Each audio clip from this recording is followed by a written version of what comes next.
আমাকে যদি কেউ জিজ্ঞেস করে যে আপনি কেমন আছেন, আমি সরাসরি বলব যে আমি ভালো নেই। মানুষ আমাকে ভালো থাকতে দেয় না। এই দুনিয়ার মানুষ কি পরিমাণ স্বার্থপর আর কতটা পাষণ্ড হইতে পারে যে নিজে চোখে নিজে অনুভব না করলে কেউ কখনো বুঝতে পারে না। বিশেষ করে পরের বাড়িতে ভাড়া থাকা এত পরিমাণে টাফ আর এত কষ্টের। এখনকার বাড়িওয়ালারা এত পরিমাণে নিজেদের বড় মনে করে, মানুষে ছোট করে চলে। আমরা এখানে দক্ষিণখানে থাকতাম সবসময়, আমার জন্ম দক্ষিণখানেই, তো ওইখানে আমি ছোট থেকে বড় হয়েছি। সবাই আমাদেরকে চিনে, আমরাও তাদেরকে চিনি। তো আমার হাজব্যান্ডের চাকরি সূত্রে সে এখানে চাকরি করে আসা যায় অনেক সমস্যা।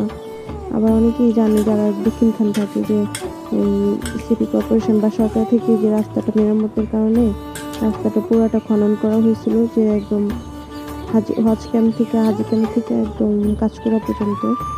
এই কারণে রাস্তা ভাঙার কারণে বাবা এদিকে চাকরি নেয়, প্রতিদিন আসা যাওয়ার কারণে অনেক টাকা খরচ হয়। তার মধ্যে বৃষ্টি বাদল হলে অফিসে আসা যায় না, পানি হয়ে থাকে কোমর সমান। এই কারণে আগেই আমরা এইদিকে চলে আসি। তো তেমন একটা ভালো করে রুম খোঁজাখুঁজি করতে পারিনি। তো একটা বাসার প্রথমে রুম নিচ্ছি। তো এখানে ভালোই, পরিবেশ ভালো, সবই ভালো, কিন্তু এখানে সমস্যা হচ্ছে যে ওয়াশের কিছু মানুষ থাকে, যার কারণে বাচ্চারা খেলাধুলা করতে পারবে না।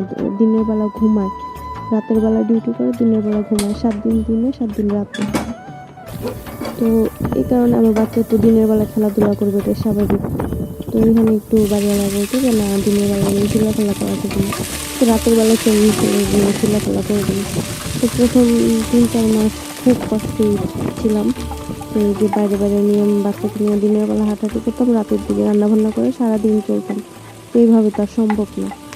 এরপরে আস্তে ধীরে আবার এক বাসা নিলাম, দেখা যে উঠান আছে, ছাদে কাপড় লাগা যায়, এরকম একটা বাড়ি নিলাম।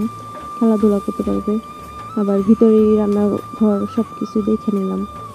এখন আসার পরে তো এখানে আরও মহাবিপদ, মানে আগেরটার থেকে এখন এটা আরও বেশি। আগের বাড়িওয়ালা তো অনেক ভালো ছিল, যাই হোক কথাবার্তা মিল সব দিকেই ছিল, ভদ্রতা ছিল, মানুষকে মিশতো ভাড়াটিয়ার সাথে। কিন্তু এইখানে মানুষ, এখন বর্তমানে আছি যেখানে, এখানে বাড়িওয়ালা একদম কেমন অহংকার, মানে অহংকার, এত পরিমাণে অহংকার এদিকের মানুষ, যার বলার ভাষা আছে না। তো আমরা আসছি এখানে 2-3 মাস না যাইতেই রুম ভাড়া বাড়ায়। তো বাড়ানোর পরে 3 মাস না হইতেই সে আবার রুম ভাড়া বাড়াবে। তো এটার প্রতিবাদ করা আমি তার চোখে খারাপ হয়ে যাই। এরপরে হচ্ছে তার নাতি দোতলা থেকে এটা সেটা অনেক কিছু ফেলে, খেলনা টেলনা আমার ছোট 3 বছরের বাচ্চাকে দিয়ে বারবার এটা নেওয়ায়। মানে তার কথা হচ্ছে যে ওই যে খেলাধুলা করবে, বাচ্চার বল টাইনা দিবে, ওই টাইনা দিবে, সেই টাইনা দিবে, মানে এরকম একটা কাজ। দেখেন আপনার, আমার সন্তান আমার কাছে অমূল্য রতন। আমি তো অবশ্যই চাবো না যে তার একটা বিপদ হোক। তার সন্তানের খেলনা প্রতিনিয়ত আমার ছেলেকে দিয়ে 3 তলা একদম নেওয়াবে। এখন এটা আমি বাধা দেওয়াতে আমি খারাপ হয়ে গেছি। ছাদে কাপড় রাখতে দিবেন, এটা একটা সমস্যা। তার মধ্যে আরও নানান রকমের সমস্যা। আমার ছেলে বাইরেও খেলতে পারবে না, উঠানে গাছ আসতে নষ্ট হয়ে যাবে। তারপরে হচ্ছে এই মাটি নষ্ট হবে। তো যখনই সে বাইরে যায় তখনই গেটে আটকায় যায়, বাইরে গেলে ভিতর থেকে আটকায় দেয়। একদিন এরকম করে বাইরে কুকুর মারামারি লাগছে, আমার তো ছেলে কান্নাকাটি শুরু করে দিচ্ছে, এত পরিমাণে ভয় পেয়েছে। বাইরে কুকুর মারামারি লাগছে, তো এগুলো দেখলে কোনো বাচ্চা ভয় না পেয়ে থাকতে পারে? তো গেটের সামনে এসে টান দিয়ে দেখে গেট আটকানো, আর কি কান্না করতে করতে অবস্থা শেষ। আমি তো ওয়াশরুমে ছিলাম, টের পাইনি।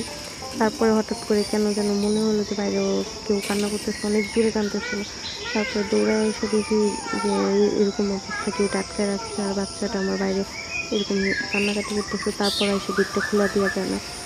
এরপরে সবসময় এরকম করতে, আর ওই যে সামনে একটা স্পেস দেখলেন, এই জায়গাটার মধ্যে 3টা হুন্ডা ছুঁয়ে দেয়, যে আসা যাওয়া করতে অনেক বেশি অসুবিধা হয়ে যায়। এর মধ্যে ছাদেও কাপড় লাগা যায় না, ছাদে গেলে নাকি খুবই ময়লা হয়। এরকম আরও অনেক সমস্যা আছে, যেটা আমি পরের ভিডিওতে ক্লিয়ার করব। তো সবাই ভালো থাকবেন।